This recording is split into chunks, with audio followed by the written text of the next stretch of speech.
Tasty ആയിട്ടുള്ളൊരു കോഴിക്കോടൻ style കല്ലുമ്മക്കായ ബിരിയാണിയുടെ recipe നോക്കിയാലോ.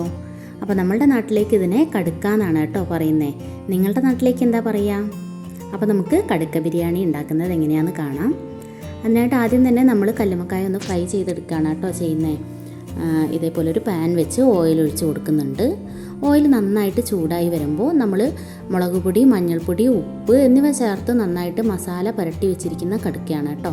കടുക്ക നമുക്ക് ഇതിലേക്ക് ഇട്ടിട്ട് നന്നായിട്ടൊന്ന് ഫ്രൈ ചെയ്തെടുക്കാം.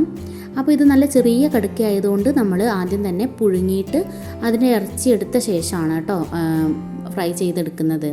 നിങ്ങൾക്ക് അത്യാവശ്യം വലുപ്പമുള്ള കടുക്ക കിട്ടുകയാണെങ്കിൽ അത് പച്ചയ്ക്ക് തന്നെ അതിൻ്റെ ഇറച്ചി എടുത്തിട്ട് ഫ്രൈ ചെയ്യുക. അപ്പോഴായിരിക്കും കേട്ടോ ടേസ്റ്റ് കൂടുതലുണ്ടാവുക. ഇത് പിന്നെ നമുക്ക് ക്വാണ്ടിറ്റിയും കൂടുതലായിരുന്നു. അതേപോലെ തന്നെ നല്ല ചെറിയ കടുക്ക ആയതുകൊണ്ട് തന്നെ നമ്മൾ പുഴുങ്ങിയിട്ടാണ് കേട്ടോ എടുത്തിട്ടുള്ളത്. അപ്പോൾ കടുക്ക നന്നായിട്ട് ഫ്രൈ ആയി വരുമ്പോഴേക്ക് നമുക്കിതിലേക്കുള്ള സവാളയൊക്കെ ഒന്ന് ഫ്രൈ ചെയ്ത് മാറ്റി വയ്ക്കാം. അതിനായിട്ട് ഒരു പാൻ വെച്ച് നെയ്യ് ഒഴിച്ച് കൊടുക്കുന്നുണ്ട്.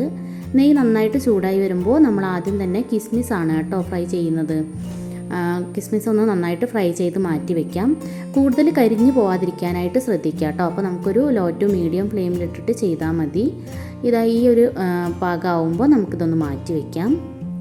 അടുത്തതായിട്ട് നമ്മൾ കാഷ്യൂനട്ടാണ് ഫ്രൈ ചെയ്യുന്നത്. അതും അതേപോലെ തന്നെ മീഡിയം ഫ്ലെയിമിൽ തന്നെ വെച്ചിട്ട് ചെറുതായിട്ടൊന്ന് ഫ്രൈ ചെയ്ത് മാറ്റി വയ്ക്കുന്നുണ്ട്. അതേപോലെ തന്നെ നമുക്ക് സവാള കൂടെ ഒന്ന് ഫ്രൈ ചെയ്ത് മാറ്റി വയ്ക്കാം. സവാള നല്ല കട്ടി കുറഞ്ഞ് കനം കുറഞ്ഞിട്ട് വേണം കേട്ടോ കട്ട് ചെയ്യാനായിട്ട്.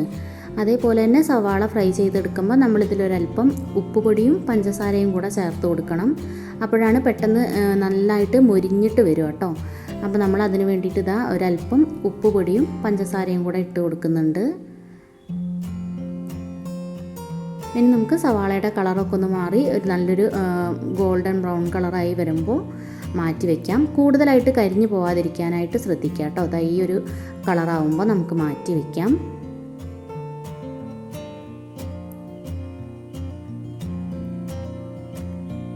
അപ്പോൾ അതേ നമ്മളുടെ സവാളയൊക്കെ നന്നായിട്ട് ഫ്രൈ ചെയ്തത് നമ്മൾ മാറ്റി വെച്ചിട്ടുണ്ട്. അപ്പോഴേക്ക് തന്നെ നമ്മളുടെ കടുക്ക നന്നായിട്ട് ഫ്രൈ ആയി വന്നിട്ടുണ്ട് കേട്ടോ.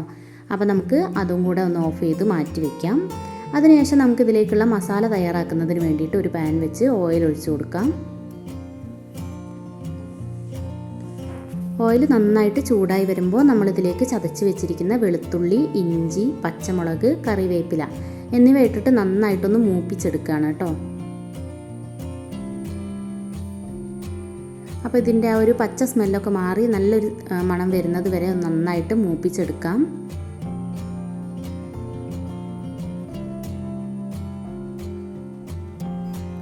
ഇനി നമ്മൾ അടുത്തത് ചേർക്കുന്നത് സവാളയാണ് കേട്ടോ.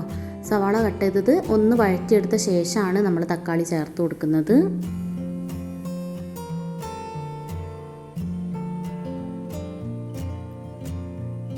ഇനി നമുക്കിതിലേക്ക് തക്കാളി കൂടെ ഇട്ട് കൊടുക്കാം.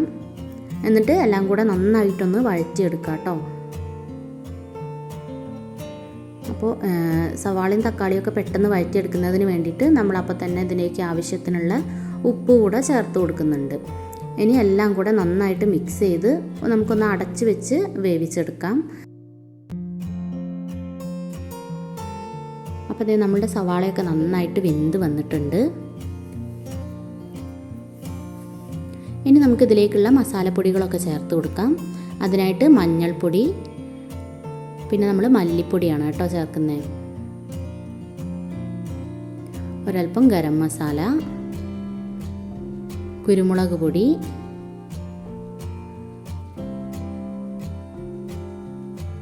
ബിരിയാണി മസാല, ഇത്രയും മസാലകൾ ചേർത്ത് എല്ലാം കൂടെ നന്നായിട്ട് വേവിച്ചെടുക്കാം. മസാലയൊക്കെ നന്നായിട്ട് മൂപ്പിച്ചെടുക്കാം. നന്നായിട്ട് വഴറ്റിയെടുത്ത ശേഷം നമുക്കിതിലേക്ക് കട്ട് ചെയ്ത് വെച്ചിരിക്കുന്ന മല്ലിയില ഇട്ട് കൊടുക്കാം. ഒരല്പം തൈര് ഒഴിച്ചു കൊടുക്കാം. പിന്നെ നമ്മളിതിലേക്ക് ഒരു ചെറുനാരങ്ങയുടെ പകുതി കൂടെ ചേർത്ത് കൊടുക്കാം കേട്ടോ, പകുതി നീര്.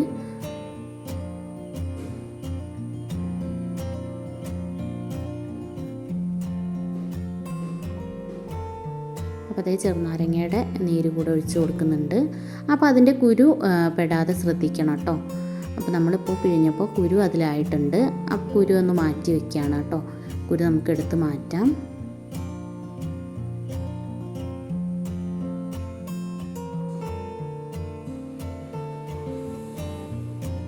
അതിനുശേഷം നമുക്ക് എല്ലാം കൂടെ നന്നായിട്ടൊന്ന് മിക്സ് ചെയ്തെടുക്കാം. ഇനി നമ്മളിതിലേക്ക് ഒഴിക്കുന്നത് നമ്മൾ കടുക്ക വേവിക്കുമ്പോൾ ഉള്ള വെള്ളമാണ് കേട്ടോ. നമ്മൾ കടുക്ക പുഴുങ്ങിയെടുത്തിട്ടാണല്ലോ അതിൻ്റെ ഇറച്ചി എടുക്കുന്നത്. അപ്പോൾ നമ്മൾ പുഴുങ്ങുമ്പോൾ കിട്ടുന്ന ആ വെള്ളമാണ്. ആ വെള്ളം ഒരു അര ഗ്ലാസ് ഒഴിച്ചിട്ട് നന്നായിട്ടൊന്ന് തിളപ്പിച്ചെടുക്കുക, നന്നായിട്ട് കുറുക്കിയെടുക്കുക കേട്ടോ. ഇതൊന്ന് നന്നായിട്ട് കുറുകി വരുമ്പോൾ നമ്മൾ ഫ്രൈ ചെയ്ത് മാറ്റി വെച്ചിരിക്കുന്ന കടുക്ക നമുക്കിതിലേക്ക് ഇട്ട് കൊടുക്കാം.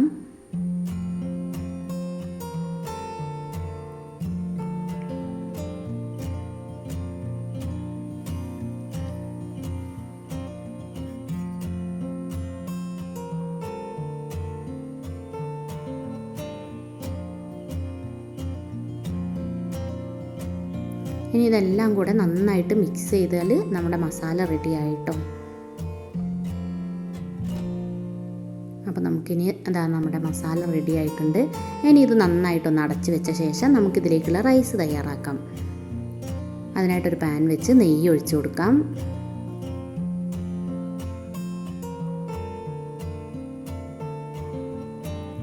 അതേപോലെ തന്നെ ഓയിൽ ഒഴിച്ചു കൊടുക്കാം കേട്ടോ. ഇനി ഇത് നന്നായിട്ട് ചൂടായി വരുമ്പോൾ നമുക്കിതിലേക്ക് ഓൾ സ്പൈസസ് ചേർത്ത് കൊടുക്കാം. ഇനി നമ്മൾ ഇതിലേക്ക് ആവശ്യത്തിനുള്ള വെള്ളമാണ് ഒഴിച്ചു കൊടുക്കുന്നത്. അപ്പോൾ നമ്മൾ 1 ഗ്ലാസ് അരിക്ക് 2 ഗ്ലാസ് വെള്ളം എന്നുള്ള കണക്കിനാണ് കേട്ടോ എടുക്കുന്നത്.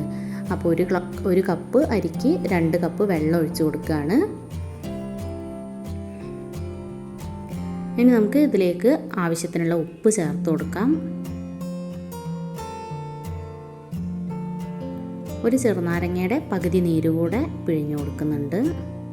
ഇനി ഇതെല്ലാം കൂടെ നന്നായിട്ട് മിക്സ് ചെയ്ത ശേഷം നന്നായിട്ട് തിളപ്പിച്ചെടുക്കാം.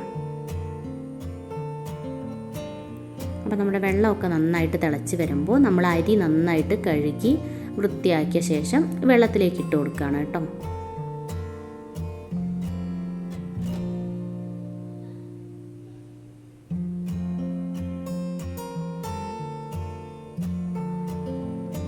അരി കൂടെ ചേർത്ത് ഇളക്കിയ ശേഷം നമുക്കിതൊന്ന് അടച്ച് വെച്ച് അരി നന്നായിട്ട് വേവുന്നത് വരെ ഒന്ന് വേവിച്ചെടുക്കാം കേട്ടോ. അപ്പോൾ ഇതേ നമ്മുടെ അരിയൊക്കെ നന്നായിട്ട് വെന്ത് വന്നിട്ടുണ്ട്, ചോറ് റെഡി ആയിട്ടുണ്ട്.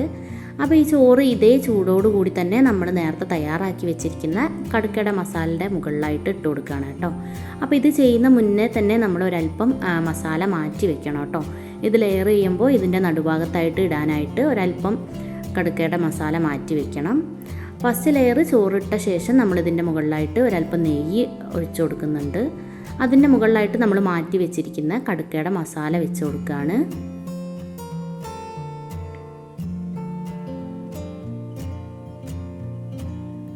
ഇതിൻ്റെ മുകളിലായിട്ട് നമ്മൾ ഫ്രൈ ചെയ്ത് മാറ്റി വെച്ചിരിക്കുന്ന സവാള ഇട്ട് കൊടുക്കുന്നുണ്ട് കേട്ടോ ഒരല്പം.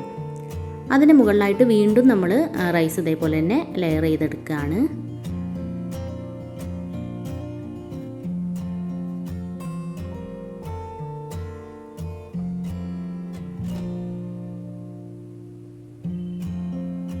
നമ്മൾ റൈസ് ഫുൾ ഇട്ട ശേഷം ഇതിൻ്റെ മുകളിലായിട്ട് വീണ്ടും നെയ്യ് ഒഴിച്ച് കൊടുക്കുന്നുണ്ട്. അതിൻ്റെ മുകളിലായിട്ട് നമ്മൾ വറുത്ത് കോരി മാറ്റി വെച്ചിരിക്കുന്ന സവാള, കിസ്മിസ്, കാഷ്യൂനട്ട് എല്ലാം ഇട്ട് കൊടുക്കുകയാണ് കേട്ടോ. ഇതേപോലെ ഫുൾ ഇട്ട് കൊടുക്കാം.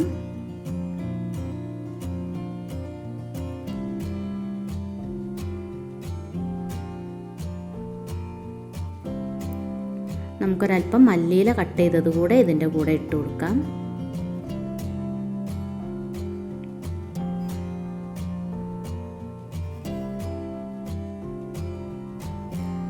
ഇനി നമ്മളൊരല്പം ബിരിയാണി മസാല ഇതേപോലെ ഇതിൻ്റെ മുകളിലായിട്ടൊന്ന് ഇട്ട് കൊടുക്കുന്നുണ്ട് കേട്ടോ. അപ്പോൾ ഇതേ നമ്മൾ ഫുള്ള് ലെയർ ചെയ്ത് കഴിഞ്ഞിട്ടുണ്ട്.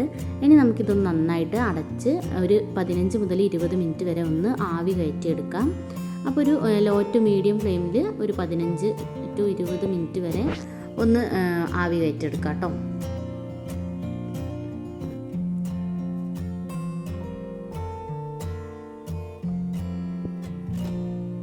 നന്നായിട്ട് ആവി വന്ന ശേഷം നമുക്കിത് ഓഫ് ചെയ്ത് വെക്കാം. അതിനുശേഷം പിന്നെ നമ്മൾ ഫുഡ് കഴിക്കാനാവുമ്പോൾ നമുക്കിത് സെർവ് ചെയ്ത് വേറെ പാത്രത്തിലേക്ക് മാറ്റാവുന്നതാണ്.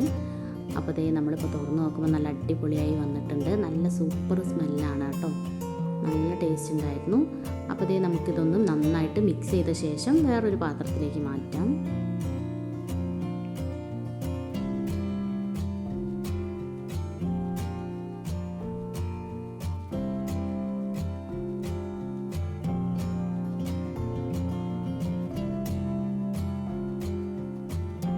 വളരെ സിമ്പിളായിട്ടുള്ളൊരു റെസിപ്പിയാണ് കേട്ടോ. നമുക്ക് പെട്ടെന്ന് തന്നെ തയ്യാറാക്കിയെടുക്കാവുന്നതാണ്.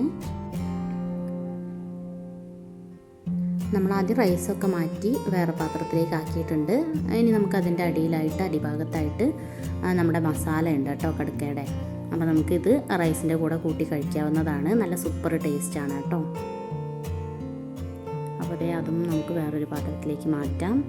അപ്പോൾ നമ്മളുടെ അടിപൊളി ടേസ്റ്റി ആയിട്ടുള്ള കോഴിക്കോടൻ സ്റ്റൈൽ കല്ലുമ്മക്കായ ബിരിയാണി റെഡി ആയിട്ടുണ്ട്. എല്ലാവരും ഇനി കടുക്ക കിട്ടുമ്പോൾ ഇതേപോലെ ഒന്ന് ട്രൈ ചെയ്ത് നോക്കാം കേട്ടോ. നമ്മളുടെ വീഡിയോസൊക്കെ ഇഷ്ടപ്പെടുകയാണെങ്കിൽ ലൈക്ക് ചെയ്യുക, ഷെയർ ചെയ്യുക, കമൻറ്റ് ചെയ്യുക. പിന്നെ നമ്മുടെ ചാനലൊന്ന് സബ്സ്ക്രൈബ് ചെയ്ത് സപ്പോർട്ടും കൂടെ ചെയ്യാൻ മറക്കരുതേ.